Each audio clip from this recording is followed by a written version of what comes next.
Welcome to People Make Roofing, a call to action led by McCormack Partners and Roofers Coffee Shop. We're tackling the industry's biggest challenges, from outdated misconceptions to the widening skills gap. Our mission, to show the next generation the true potential of roofing, including the diverse opportunities, endless growth possibilities, and a chance to make a lasting impact. Join us as we share unfiltered stories from industry professionals across North America, inspiring and guiding the future of roofing. This is People Make Roofing. Hello, this is People Make Roofing. I am your co-host, Luke McCormack, CEO of Roofing Talent America. And I am your co-host, Heidi Ellsworth with Roofers Coffee Shop and all of the coffee shops. We are so excited to be here today for People Make Roofing podcast with our friend and industry leader, Steve Little. Steve, welcome to the show. Good morning to both of you. At 2 o'clock over in your side of the world, Luke, and very early Heidi for you. So very happy and honored to be part of this. Well, Steve, thank you.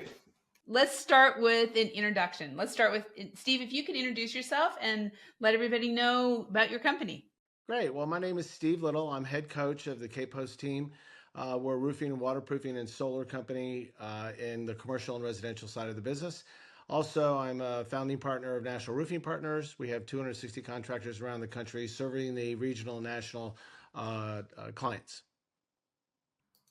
Well, Steve, thank you so much for joining us. This is a very special one for me, Steve, because when I came over the pond to leave the UK market to join the American market, I'd asked Reed Ribble if there's anyone that he could put me in touch with, and it just so happened that you and Pam were over in Scotland, and you were in this very office, and you sort of helped me pave the way in my mind of how to navigate the market.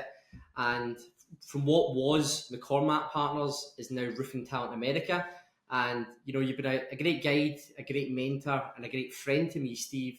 So it's an honour to have you on the campaign, and we're really looking forward to hearing more from you. Well, that's great, Luke. Heidi and I and other leaders in the industry are always looking for ways to step our game up, to step up the industry, to set standards that set the pace for the roofing industry. And having you come across the pond and being part of what we're doing and helping us with our recruiting efforts and helping us have sustainable companies where you have educated us on how to keep people and how to recruit people has been very beneficial for KPost and our industry. So thank you for what you do as well. Well, I appreciate that, Steve. Thank you so much. And Steve, we obviously had you on People Make Roofing in the past, and this is your second appearance, so doubly grateful. But I think that opens up a great opportunity, because usually in our People Make Roofing episodes, we're creating content for teachers, parents, career guidelines counsellors. We're creating content for everyone outside the world of roofing to show them that roofing is not what you think. There is real career opportunities, real money to get made, amazing people. But today, I think we can do something a bit different. I think today we can guide the episode around our readership on LinkedIn, which is mainly commercial roofing business owners.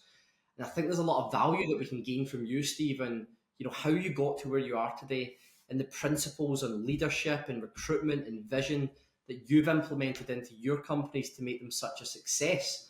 So I think, the best way to start, Steve, is just to get a bit of a potted overview of how you got from where you were to where you are today. I think that would be a great start to this episode.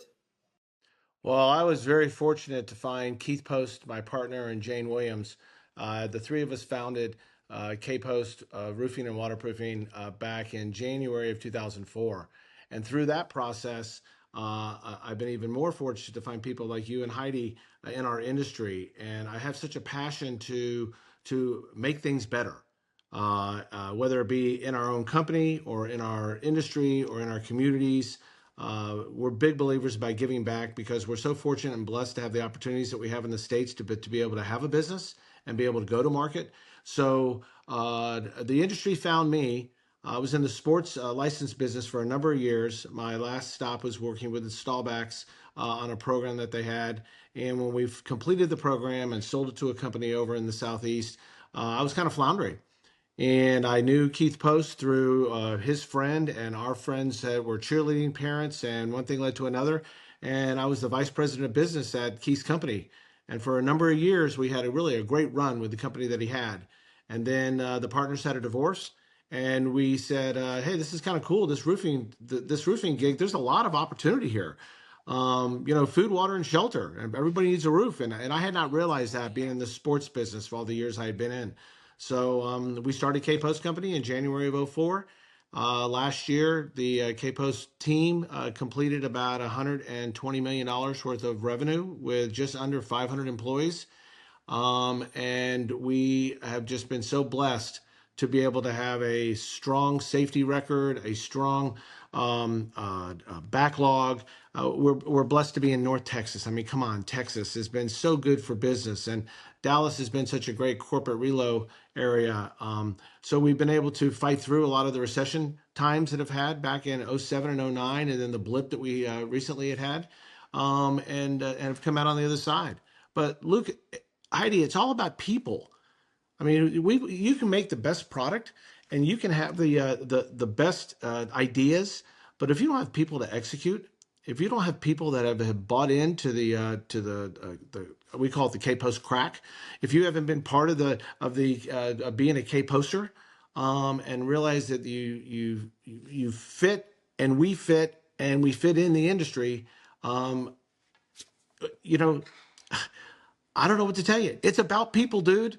This, Steve, that was exactly where I wanted to go, because I'm really curious, when you and Jane and Keith started out, did you sit down and really talk about the culture that you wanted to bring to this new company in 2004? Or was that something that kind of grew organically as you grew the company? Because, a lot of people today, people go in thinking culture first. I'm thinking kind of back in the day, we went in business first, like we got to make money. Where were you with that? Heidi, it was a little bit of both. And I'd really like to say, oh, no, we had this culture thing down, or, oh, no, we knew what we were going to do in business. We didn't get our first contract for the first 5 months, and we had 11 people on payroll. So we definitely needed to refill that kitty, because we had put dollars in to start the company. But I remember our very first meeting with the 11 folks, and we had 4 Latinos, and we had 7 of us. And Keith, Jane, and I were on the non-payroll side of the business. And we sat down and asked everybody in the room, all 11 of us, everybody's. And we said, what is the most important thing? And we went around the room, and we used a whiteboard, and everybody put different things on the whiteboard. I remember Luciano Perez, and Luciano, FEI grad. He's our safety director. He speaks at Texas A&M University now. Today is his 21st anniversary at KPost Company. Today. And he and I were texting earlier this morning, and he said to me, Steve, respect. If you can institute respect in this building, that will change the culture in the Dallas-Fort Worth marketplace. The workforces were treated as commodities. They were just a dime a dozen, almost like that football term, next person up, right? One person gets hurt, the next person up. And there was no sense of pride. There was no sense of family, at least at the place that we had come from. And I soon found out that was the same way in the marketplace. The second part was give back.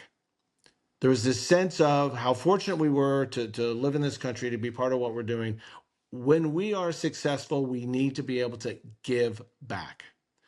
And another one was team before self.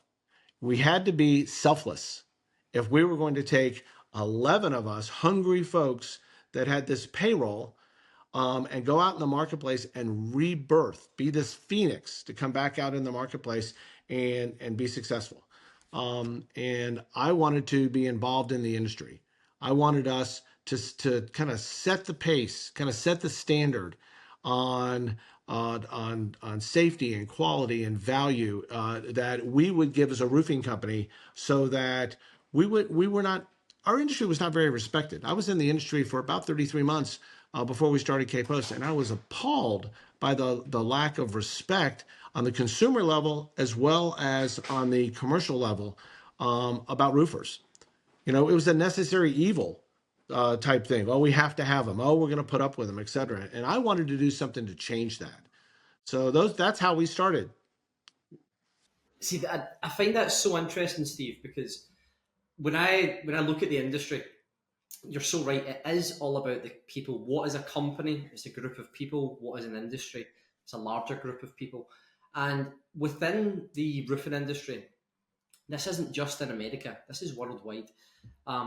There's a lot of problems around recruitment, around retention, and the pot to get good quality staff from is getting smaller and smaller every day.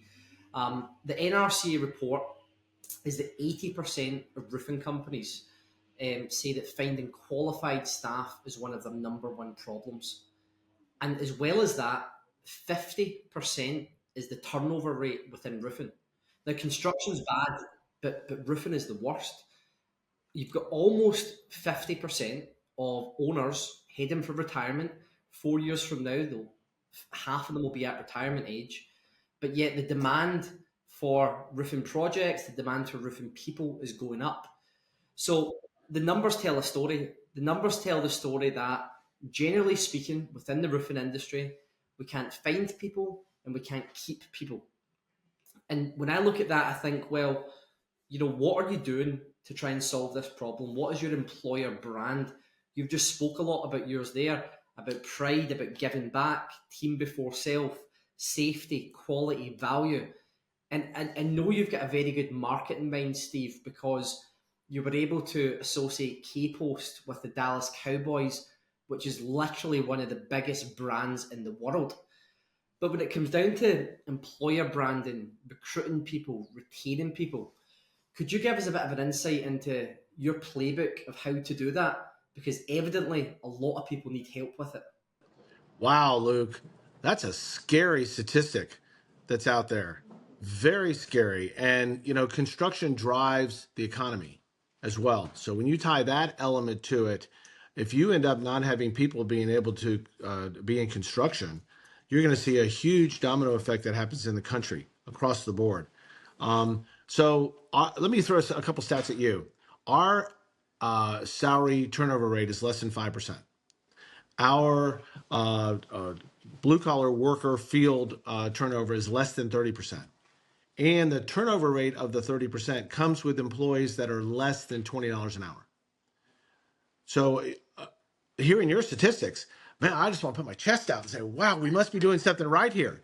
And I think what we're doing right is that we care about the people. Okay, the thing is that we understand that the people make the difference. I believe that roofing systems, it's validated that there are different roofing systems that are out there. I agree that there are different buying cycles that are out there. I believe there's different equipment out there, but you don't have people in all this. You know, roofing doesn't yet go on automated. You know, we have our Leicesters, we have our Mackinons, we have our things that help make our roofing more efficient and allows us to put down maybe a better quality product. But at the end of the day, there's a person that's behind it.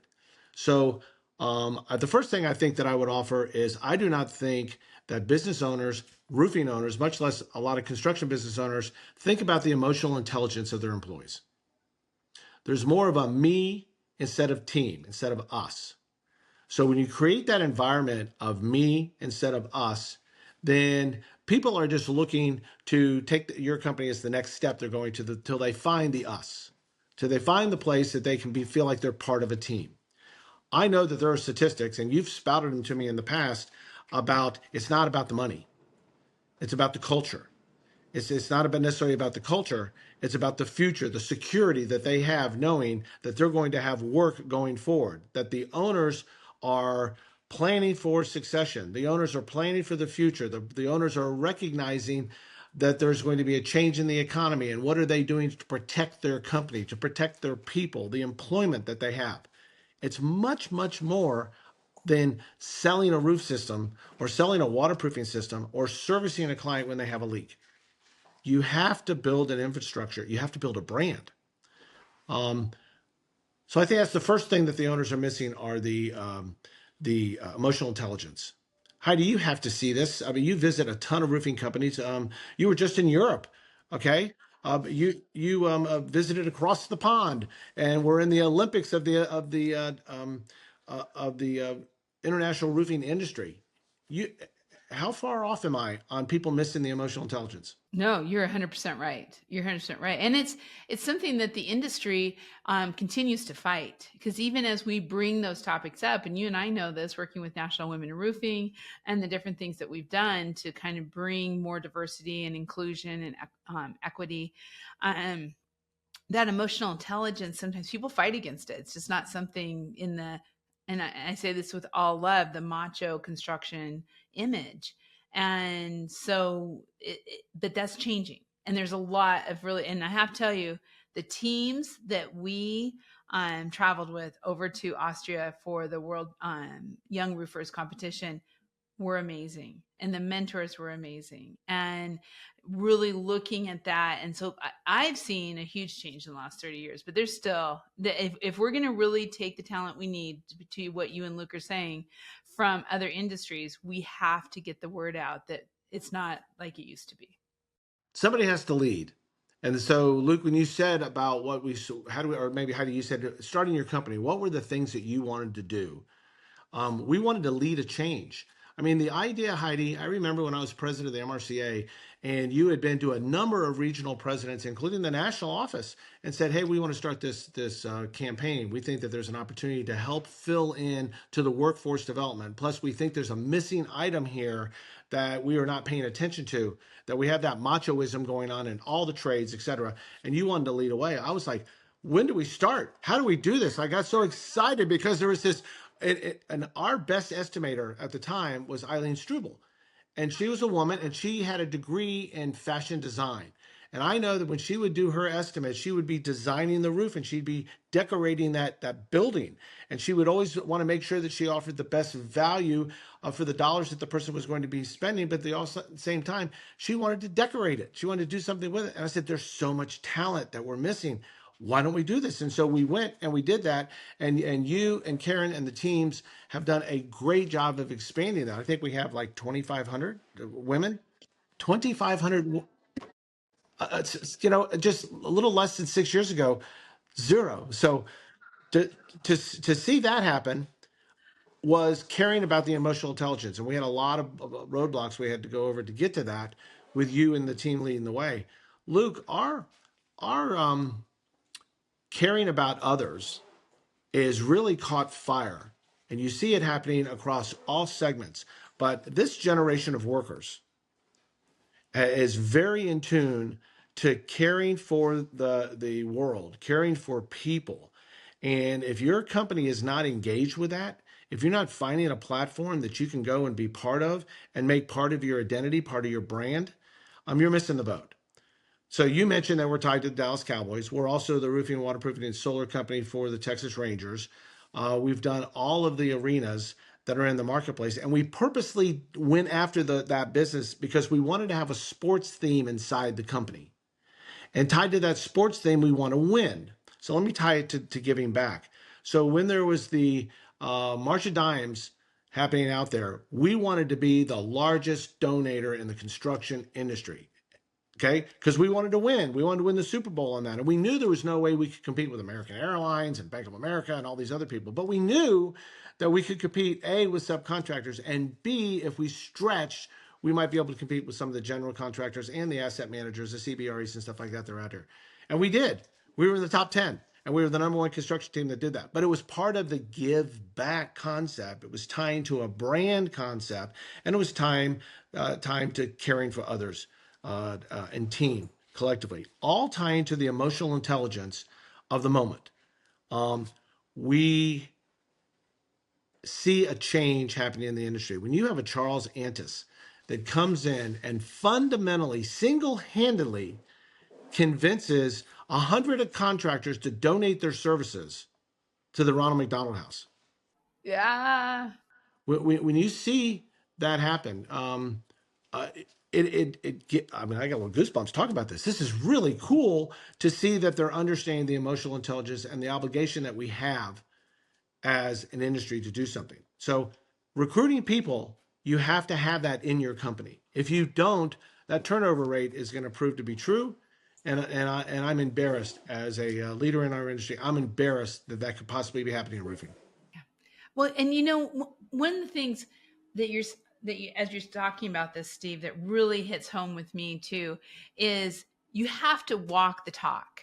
There's a lot of people who will kind of talk about it, try to put on a good show, but they aren't, they're not actually walking that talk. They don't have goals. And that's one of the things that I just heard from everything that you just said is goals for the company that are centered around your people. Right. So those goals of giving back and involving them, the goals of retention, the goals of caring about their family, safety. And I think the one you said from Luciano, which is probably my favorite, is respect. I think there's nothing respect. So how, as you are looking, we're at the beginning of 2025. And now that you have another team, and we want to talk about that succession too, how do you go about as a company from that, first 11 when you're going around putting on a whiteboard to today, putting together goals for retention, for recruitment, and to really make sure that you are keeping that culture thriving? Heidi, I think the first thing you have to do is look in the mirror and realize that we're great roofers. We're not great recruiters. You need to go find professional help. And this isn't a plug for Luke, but it is a plug for Luke, because the reality is that when you have professional people helping you, when you have an issue with your heart, you don't go to your general practitioner, you go to a heart specialist. Well, in this particular case, the people are the heart of our business. And so you need to have professional help get you there. And I think the differentiator between the companies you see that are successful, that have great people, and the ones that don't, is that they went and got help. Whether they had a fabulous HR person that came in and they really compensated them well. And they went outside their 50-person company HR person. They found a 250-person HR person to make that happen. That person, if you have that type of person in place, they're going to hire the Luke McCormacks of the world. They're going to hire the people of the world that are going to bring you a greater selection of talent. And you need to pay for it. Okay? Get over it, people. Losing people and replacing people is so much more expensive than paying for good people. It's a lesson that I learned when I'm in the sports marketing business, and it's a lesson that I've been able to pass on to other folks. My partner Keith and Jane, they don't want to pay for recruiters. Are you freaking kidding me? Put it on LinkedIn. We'll have people troll for this. We'll have people troll for that. And the reality is that if you find a really good professional, they've done all the trolling.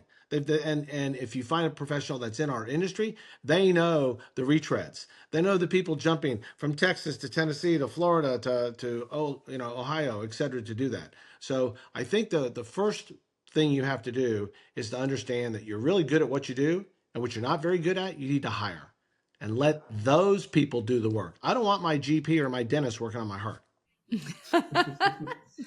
Steve, that's an amazing point. And I find that some of the most successful people in the industry, they all used outside help to get their people. Charles Annis, who you mentioned, we've done a great job for Charles. Greg Bloom, who's been part of the campaign, we've worked with Beacon. Reed Ribble, who was on the campaign, he used external recruiters. And I think certain people have got the sort of short-term mindset in terms of they want to keep the money. Other people can see the bigger picture, the longer picture, and they say, you know what is it, like a few months' salary is the fee, and then they're going to get me, the best candidates to the market. Obviously I think it's worthwhile, but I think the proof is in the pudding. When you learn from other successful people in roofing, they are using external help. And, when I look at businesses that have grown, Steve, and businesses that don't, there seems to be two common factors that stops businesses from growing. One is processes and systems, but the second one is second-tier management and actually delegating. And, for the people within your business, basic human need is, stability and certainty. They want to know where they're going, what's next for them. And if you don't grow the company, they can't move up the career ladder. There's nowhere for them to go. And there's a million people out there competing to hire them. So there's a lot, like I said, 49.2% of American roofing business owners right now are heading for retirement stage. And a lot of them, they don't have second tier management in place. They're not able to delegate. They've got a lot of it in their head. So when you look to the future for the industry, Steve, how important is it that people bring in second tier management, that they delegate and they build sort of future plans, not only for those second tier managers, but also for themselves, so that one day they can successfully exit their business and have it running for them? So great, multiple questions. So I'm going to unpeel some of that. But before I unpeel it, I'm still paying Reed Ribble lunches for introducing us together. Okay, this has been the gift that keeps on giving. Reed is on our National Roofing Partners board, and what a great contribution that he has made for our industry, for our country, but also to me personally. So I have a great deal of respect for him. I think I'm going to start at the very beginning, because if you recruit right, you're not out there recruiting your management team to come in to replace you. You're growing your management team to replace you. So we have built at KPost Company, we have 3 tiers of leadership that's in place. They all started when we hired Beacon Exit Strategies, Kevin Kennedy and Joe Bazzano 11 years ago, and said, we heard them at a MRCA conference, which is a plug to go to your regional conferences, participate in your regional conferences. You are going to find nuggets that are going to really help your business, and then be open-minded enough to hire the professionals that are there. And they came in and said, hey, your baby boomers are talking to the Gen X and Gen Y, and you're not speaking the same language. Okay, there's a problem here. You need to create a platform. And there's a number of platforms out there, but we chose EOS under the book Traction, Gino Wickman. And so we started a process where we took our managers and made them officers about 5 years ago, after we were a few years into EOS. And so those managers became vice presidents. And we started right then to start the succession process of who was going to take Keith, Jane, and Steve's place. And we didn't want to go from the outside. We wanted to build it from the inside, because they understood our culture, our purpose, our brand. They understood that the emotional intelligence of employees and people are the most important assets you have. I don't care about the cranes, the lulls, the Skytracks, the Mackinons. All people are the most important asset you have, and you have to invest in them to do that. Secondly, we brought in Chris Flickinger from Flickinger and Associates, and he is a mind performance coach. And he proceeded to take those 7 people that were in our level 10 team and put them through a think like an owner process for 3 years. At the end of 2 years, he put them into a challenge for them to determine who were going to be the 2 people to replace Keith and Steve. And they went through a year process of campaigning, researching, developing, and they picked 2 people. Keith and I picked Matt Janes, that was running our residential division, that was part of the level 10 team, but he had just joined the level 10 team in the last year. And after much deliberation and working with Chris Flickinger and his team and the psychologists and trainers that are on that team, determined that we needed to throw a little piece into the toilet bowl and stir it up, so that we still had our DNA in the process of decision, because we were acting more as a board. But at the same time, we wanted to add some youth to the group. John Barker, our senior vice president, runs the business side. Jeff Hammond, senior vice president, is running the operations side. And Matt is running the revenue and brand and residential side. And the 3 of them are the new Keith, Steve, and Jane at KPost. At the same time all this is going on, we created a climbers group. Now, the climbers group is 25 to 35, people that we see as potential. We've already promoted 3 people as directors out of there. One is running our project management team, the other is running our operations team, and the other is in our purchase and acquisition team of materials and services. And I think there are 12 people in that group, and we've mixed residential and commercial in that same group. So right now, and since May of 2023, John, Jeff, and Matt run the day-to-day. Unfortunately for Jane is still there. We haven't finished with the financial services side of our business. We've reduced some of her duties, safety that she managed for a lot of years, because we think safety is part of bringing our men and women home at night, and it should be a profit center, not a cost center. That went to John Barker, so we started reducing some of Jane's duties. And the 3 of us are now working more on the business instead of in the business. And you'll hear Greg Hain speak about that. He has a new program that's going that is helping people, the afterlife. What do you do after the roofing life? And how to live your best life and have to have your best life. Again, an outside consultant that knows what they're doing in that side of the business. You hire the professionals, you get out of their way, you empower your people, you invest in your people, and you will also turn out, hopefully, to have the same type of statistics that we have with a 5% turnover rate in the salary side and less than 30% on the workforce side.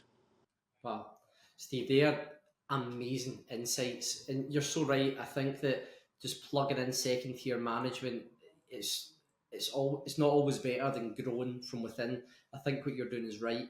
I'm actually implementing EOS myself, and I'd love to speak to you about that when we're in Florida together next week. But that is amazing stuff, Steve. And for other roofing business owners out there listening that want to get to the size of a KPost, that is the playbook right there. That's really insightful stuff, Steve. Thank you for sharing. It's been good for us. It doesn't work for everybody, but I think Heidi will tell you that it takes 3 years to implement something. So if somebody tries it and they stumble their first year, they stumble their first 6 months, and they get frustrated with it, oh, in the hell with all this organization and processes and systems and consultants, and I don't need this crap. I just need to go sell roofs and stuff. They're not thinking about keeping their people, and they're going to be part of the statistics. Heidi, am I right? It takes over 3 years to really make something work. It really does. I mean, we've gone through the same thing with EOS, and we're still trying to find those people, and we're working through it. But that system has made all the difference to us and to our people, and bringing them into that process and understanding it. So yeah, it takes time. It takes time to put all of that together, and people need to be patient. But I have to tell you, Steve, I'm always learning from you, and I'm always inspired. So thank you so much. That you said a couple of things there that I'm like going, okay, I'm bringing this back. So well, you're already planning for succession, Heidi. I mean, so you did what we did, what Keith, Jane, and I did is 10 years ago. We knew that I would be 68, Keith would be 70. I can't tell you Jane's age, and that we knew that if one other point, Luke, I want to make is that if you don't do this now, you're going to lose those people to somebody else, and they're going to be your competitor. All the people that you invested in all along, if you don't provide them with a ladder to be able to reach a certain area, then you're going to lose them. And so you need to protect your foundation besides thinking about the future. Amazing, Steve. Steve, you pack so much value into such a short period of time, and it's amazing to see. I think when you're speaking, Heidi and I are just like, our jaws are dropping and we're trying to hold it together. I'm so fortunate to have 25 years of experience outside the roofing industry. So that really dates me. So to be able to bring things I learned in that side of the business over to this side of the business, and all the things that the great people that we've met in the roofing side have taught us, it's a humbling time. Your comments are humbling. Thank you. Thank you, Steve. Thank you for joining, giving us your time, your energy. Thank you for everything you do for the industry. And you're doing more. Tomorrow you're over to Phoenix. You're speaking about exit, succession planning. You're always somewhere. So, thank you for everything, Steve. And I'm looking forward to seeing you next week. Very much so. You got to give back, Luke. Thank you so much for finding the time too, as in these travels. This is great for us to be together. And thank you to everybody for listening to these People Make Roofing. I'm telling you, these are the leaders of the industry, the roofing industry, and we are so privileged to be able to visit with them. Check out all of the People Make Roofing podcasts on Roofers Coffee Shop, and be sure to go check out the excerpts and the great comments on Luke McCormack's LinkedIn. I can tell you what, you find all kinds of great engagement there. Thank you, Heidi. And we have all People Make Roofing videos on the Roofing Talent America YouTube page, but you can view it on our YouTube page or Roofers Coffee Shop. You can read it, you can listen to it, you can get the transcript. It's all there. So, all we're trying to do is give back to the industry that's given us so much. And, thank you to the American roofing industry. Thank you, Heidi. Thank you, Steve. And stay tuned for our next episode coming out next week. Have a great day. Thanks. Thanks for listening to People Make Roofing. Together with McCormack Partners and Roofers Coffee Shop, we hope to shape the future of our industry. Share this episode and keep the conversation going, because people truly make roofing. Find more at rooferscoffeeshop.com.